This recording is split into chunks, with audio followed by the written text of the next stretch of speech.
Chapter 3, The English Have Come to Stay, 1600 to 1660. In 1603, King James I is going to take the English throne. He is going to follow in line after the death of Queen Elizabeth I. One of his first major acts is signing a peace treaty with Spain. This is going to end years of war that had fueled the English economy through pioneering and through maritime conflict. The treaty is going to have a dramatic effect on economic opportunities for many English citizens, especially those citizens who relied on war-related income. So to redirect the national ambitions, James I granted charters in 1606 to establish colonies in North America. This is going to set the stage for the beginning of the British colonial expansion.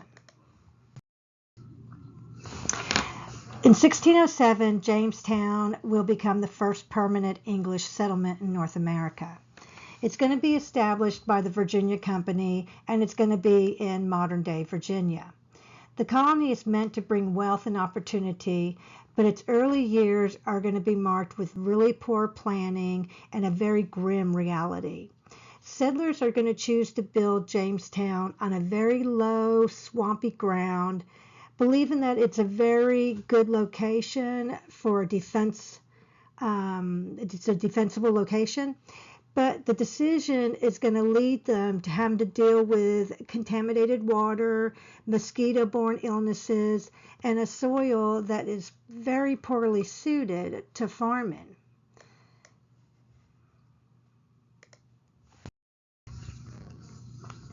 Some of the harsh conditions of the colony are going to start with the summer, the extreme humidity, the unbearable heat, and then in the winters it's going to be very, very cold.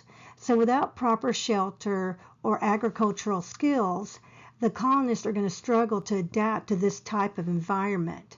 They're also going to have really bad sanitation, and that's going to create deadly diseases like dysentery and typhoid, and then you're going to have malaria spread rapidly. At this time, they're going to have very little medical knowledge, and this is going to weaken their immune systems, and they're going to succumb to illness. The mortality rate is going to soar, and the life in the colony is going to just become a daily struggle just for survival. At the same time, they're going to have tensions with the Powhatan Confederacy, the closest tribe near them. At the beginning, the Native Americans are going to initially offer to aid the colonists. They're going to help them with food. They're going to help them with the harsh conditions. They're going to show them how to try and survive the winter and the summers. The colonists in return are going to steal their food and start acting very aggressively to them. So this, of course, is going to deteriorate any type of relationship that the colonists of Jamestown are going to have with the Native Americans. So these frequent conflicts that they have are going to turn very violent, and this is going to stretch Jamestown's resources even thinner. Meanwhile, the colony is planning failures that are becoming more apparent. They have a massive food shortage. Again, agricultural management, a lack of preparation, a lack of shelter. They're going to become hungry, malnourished, and extremely desperate. And in the winter of 1609 to 1610, this is going to be known as the starving time. This is very brutal for Jamestown. Only 60 of the original 500 colonists are going to survive. Yet, after this very grim beginning for Jamestown, John Rolfe is going to come along in 1612, and he's going to introduce a new type of tobacco, a type of tobacco that's going to do very well in the soil that is Jamestown.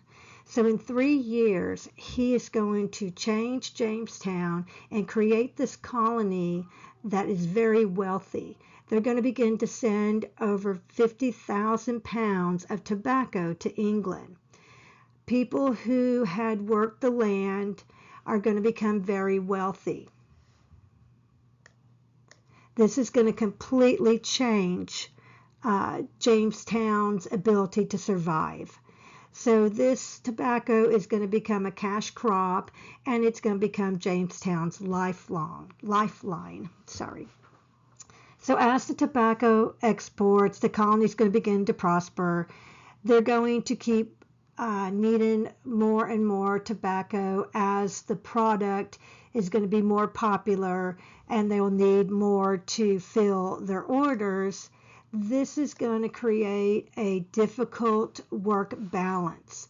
So they're going to have to figure out how to keep up with the demand and also produce to keep Jamestown thriving. Between 1610 and 1646, the English settlers in Jamestown and the Powhatan Indians are going to begin to fight, and they're going to have three major battles or wars.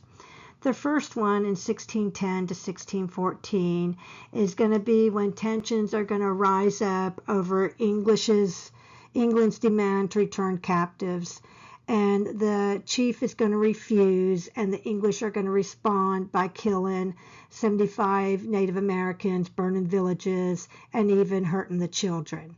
The second war is 1622 to 1626.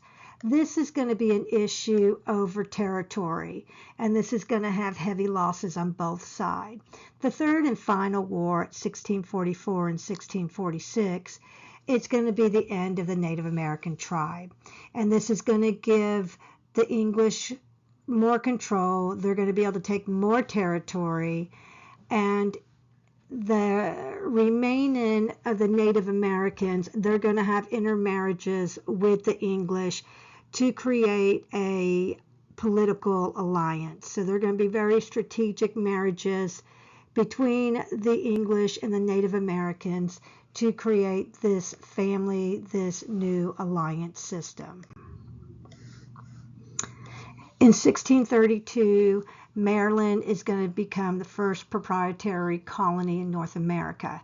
This means that it's a privately owned colony. It's privately owned by an individual and can be passed on to their heirs. That individual is known as Lord Baltimore or George Calvert. He is going to receive a charter from King Charles I. He's going to name the colony Maryland in honor of Queen Mary. Maryland is going to be very unique because it's going to offer something that many colonies didn't. It's going to offer religious tolerance. In 1649, the Colonial Assembly passes the Act of Toleration, which states that no one should be forced to practice or believe in any religion against their will. This is going to make Maryland one of the most tolerant and inclusive places in the New World for both men and women. Like Virginia, Maryland's economy relies heavy on tobacco farming, which is also going to create very wealthy settlers. Many of these settlers also enjoy the idea of self-government and the freedom to make decisions within the colony. As English settlers expand, they're going to expand into native territory, and this is going to create more conflict, more violence with the local tribes as the English try and settle more and more into their area. So Maryland is going to stand out as a place for both wealth and personal religious freedom. In the 1600s, the Chesapeake region, usually known as Chesapeake Bay, it's going to be primarily Virginia and Maryland. They're going to develop political and economic shaped colonies due to four major keys. One is a weak government, a booming tobacco market, abundant land, and a need for a growing labor need. The colonial government lacked the strength or structure to regulate plantation agriculture effectively. As a result, a large landowners are going to pursue profits with little restraint. And those profits were high, especially from the tobacco farming. However, there was a constant problem, labor shortage. Despite the 50,000 Britons migrating to the Cheeks Bay by 1660, only about 35,000 survived due to disease and poor living conditions. This is going to create a critical gap between the labor need and the number of healthy workers available. Some colonists will turn to Native American slavery, often purchasing prisoners of war from rival tribes, but this is not going to meet the colony's growing needs and demands for labor. In 1619, the first Americans arrive in Virginia. At first, American slavery was reserved mainly for non-Christian foreigners and wasn't yet a fully racialized system, but over time, racism and slavery are going to become intertwined, and African laborers were increasingly treated as lifelong property. So as the colonies expand and tobacco farming grows and becomes more profitable, slavery is going to become a deeply entrenched economic system, one that, of course, is going to shape America for generations. So these Cheeks Bay colonies, their gender roles were clearly divided. Single women were often brought over from England with the primary expectations of becoming brides. They were to marry, they were to have children. Men took the responsibility for all the outdoor labor, while women were again expected to stay in the house, do household tasks like cooking, cleaning, making clothing, and tending to the children. However, as the tobacco economy booms, its demand for labor increases even more. This meant that not only the men, but the women and even sometimes the children were drawn into this grueling work, this field labor of producing this tobacco. In the wealthier households, men could afford to hire servants, allowing their wives to stay out of the fields. For many years, however, Virginia remained a place lacking the basic domestic comforts for women, such as fresh food, handmade garments, and even simple necessities like soap. In contrast, the New England colonies were founded largely on religious reasons. The colony at Plymouth was established in 1620 by English settlers seeking freedom from religious persecution. Just 9 years later, another colony took root in Massachusetts Bay with the same spiritual motivations. These New England colonies are going to emphasize community, faith, and order. So unlike the labor-driven Cheeks Bay, the New England colonies quickly developed this tight-knit society with rapidly growing populations, thanks not to immigration alone, but also to families reproducing at very high rates. In the early 1600s, England expands its presence in North America by establishing these two major colonies in the New England region. In 1620, a group of English separatists, commonly known as the Pilgrims, they land in Plymouth after fleeing religious persecution in England. Their goal was to create a community where they could freely practice their faith and live in accordance to their religious values, which is going to be their Puritan theology, and according to how they wanted their community to be, to the morals, the laws that they want their religious community to be. And then 9 years later, you have the Puritans doing the same exact thing. So now you have the Pilgrims and you have the Puritans. The Puritans are going to sought religious freedom, but they also want to be this religious model for society, a city upon the hill that will reflect their spiritual ideas, and that every other colony could then use them as a model as how to be the proper righteous colony. So unlike the Cheeks Bay colonies, which grew primarily through immigration and labor demands, economics, the New England colonies are going to grow through religion and high birth rates. The Puritan movement was born a long time ago. It was a very bloody struggle over religion in England. So let's go back to England. It's going to begin with King Henry VIII. King Henry VIII is going to break away from the Catholic Church in 1530. His split wasn't initially about theology. It had nothing to do with theology. It was all personal. So the Catholic Church, you could not get a divorce. And marriages at this time, he was married to Catherine of Aragon. These are political alliances. These are political connections. So King Henry wants to marry Anne Boleyn, and he wants a divorce from Catherine of Aragon. The Pope is going to refuse, and he is not going to get it. So he's going to just create his own church.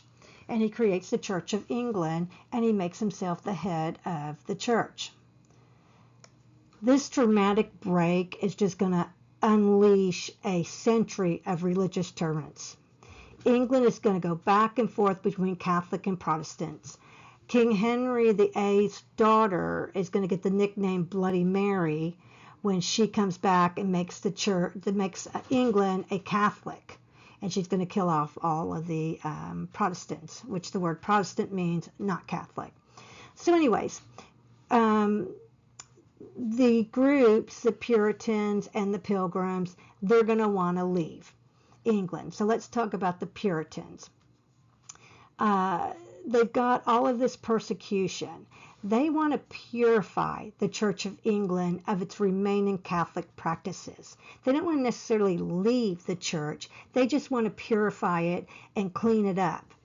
But they're going to find themselves facing pressure and arrest and punishment. So they're going to flee to the New World, to a more tolerant land, to hopefully build upon the new religious ideas that they have.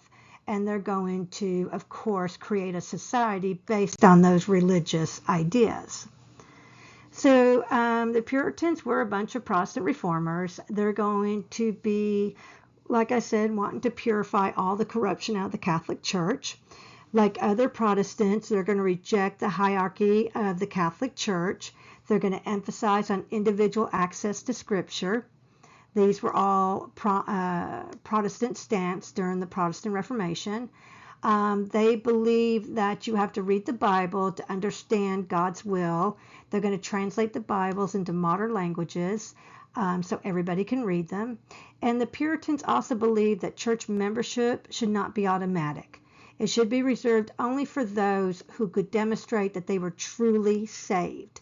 Their mission went beyond personal faith.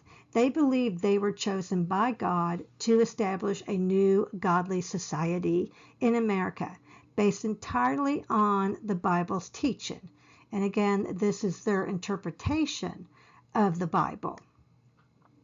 Okay, so like we talked about, 1660, you have the Plymouth colony, you have the Mayflower, and they're going to sign the Mayflower Compact, creating this covenant of the things that they are going to do. They're going to be self-governed in their colony, and they're going to base their entire colony on the Bible. So they're going to be making their civic decisions solely on the Bible. So the Puritan colony in Massachusetts Bay in 1629, it's going to organize. Puritans are going to migrate there. They're going to create what's called the Massachusetts Bay Company. So that's the economic part that they're going to control. And they're going to get a charter by King Charles I. This is going to allow them to legally set up govern a colony. By the end of 1630, the Puritans had established Boston and 10 other towns in the region. So unlike the earlier, more rugged settlements, they came as family units, which allowed the population to grow rapidly because they're going to have babies. So they're going to create this group that is going to share both civic and faith. So they have all the same faith, disciplines, education, and the religion is going to control the laws. The New England Way refers to the Puritans' vision for a godly society. Deeply rooted in their religious beliefs and community values, the first governor of Massachusetts Bay Colony is John Winthrop. John Winthrop sees this colony as a spiritual mission. He preached that the Puritans have entered into a covenant with God. They're going to be tasked with creating this perfect society based solely on biblical principles.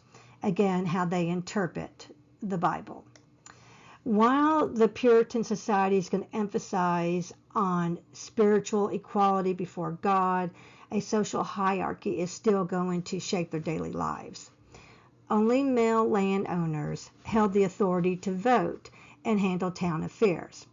So this is going to create a civic system tied directly to land ownership and also church involvement. So if you weren't upstanding in the church, you could not vote on any of the laws of the community that you were living in. So you had to both own land, so you had to have wealth, and you had to be upstanding in the church to vote on anything that was considered civic.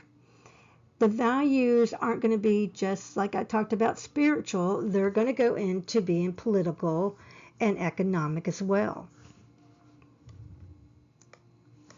All right, what else do we have about the Puritans?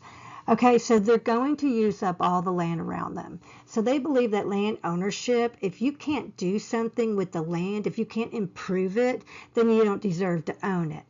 And this is going to create an ecological impact by the 1800s, this land-driven control of the environment. They're going to clear out the forest. They're going to just deplete most of southern New England's large forest, which is going to also destroy the native wildlife. So this is talking large-scale lumber and large-scale changes in a ecological sense. All right, so the cold climate is going to make large-scale cash crop like farming not feasible at all. So the Puritans are going to learn to more take their small-scale farming and also manufacture. So you're going to see a shift from agriculture to some industrialization. All right, the Puritans' social order, we talked about their family was the cornerstone, right? And there's a hierarchy within the family and a hierarchy within the community.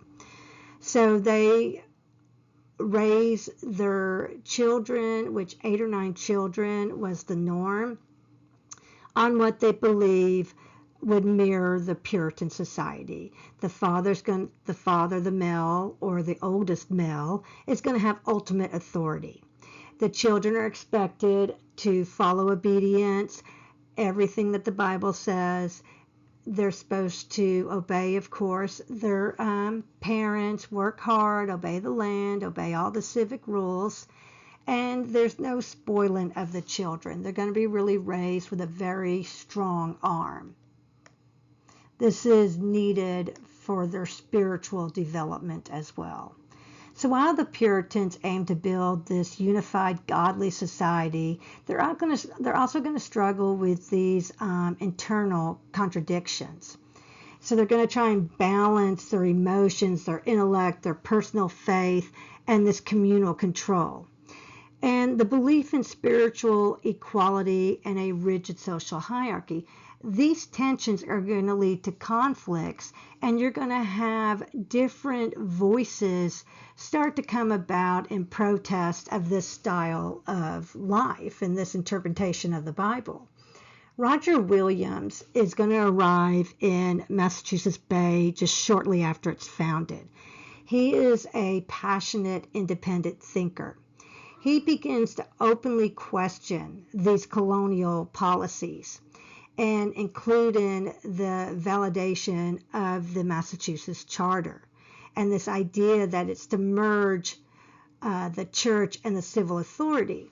So Williams is going to argue for a very strict separation of church and state, a radical stance in a society that is literally building its community around religious uniformity. So the colony, of course, is going to respond hostile. They're going to threaten to send him to England for execution, and Williams and all his followers are going to flee, and in 1644, they're going to set up a colony in Rhode Island for anyone who wants to dissent from that Puritan colony, and it's going to be based on the foundations of religious liberty. Another one is going to be Anne Hutchinson. She is this very well-educated midwife and mother. She has 12 kids. She is going to challenge this deeper ideology of Puritan leadership. So through Puritanism, granted women spiritual respect. It maintained that they still have this subordinate life in public life. So Hutchinson defies these norms by holding popular religious meetings in her home and challenging this doctrine of preparation. So this doctrine of preparation states that individuals had to prove their salvation through moral behavior. So she is going to shock authorities by claiming that God speaks directly to her, that she has to bypass the ministers and church structures, and she's going to create this colonial leadership that feels like they're being undermined. So she's going to be convicted and banished from Massachusetts. And she is going to search for liberty to practice her own religious ideas and not deny anyone religious, tolerance, the ability to practice how you want to practice your religion. As the Puritans begin to settle, they're going to expand across New England, and they're going to start encroaching on Native American land. So these Native American tribes are already reeling from disease, displacement, and they just have no more intention of surrendering any more of their homelands to the English settlers. So this is going to become the Peacock Wars. The tribes do not want the settlers coming in anymore with their religious ideology, their ideas on land ownership, and taking more of their tribal territories. And of course, the English are wanting to go in for that very reason, to convert the Indians, to take the land ownership, because they don't feel the Indians are using the land to the degree that it should be used. And of course, they want the territory. So you have the Peacock Wars, 1636 to 1638. Again, this is just going to be an overlap of conflicts, of fighting over control of the territory around the Connecticut River Valley. You're going to have the native tribes competing over trade alliances with the different European powers. And you just have all of these different tensions that are going to eventually create native allies, English colonists, to go against each other, and you're going to have a war. What's going to happen is a village, the Peacock Village, is going to be attacked, and hundreds are going to be killed, and the Peacock people will be devastated. Survivors are enslaved, scattered among rival tribes, and it's going to become an end to the Peacock's political and culture entity. They're no longer going to be able to exist. The rest of this is just a timeline to kind of help you see what's going on, since we really skipped around quite a bit.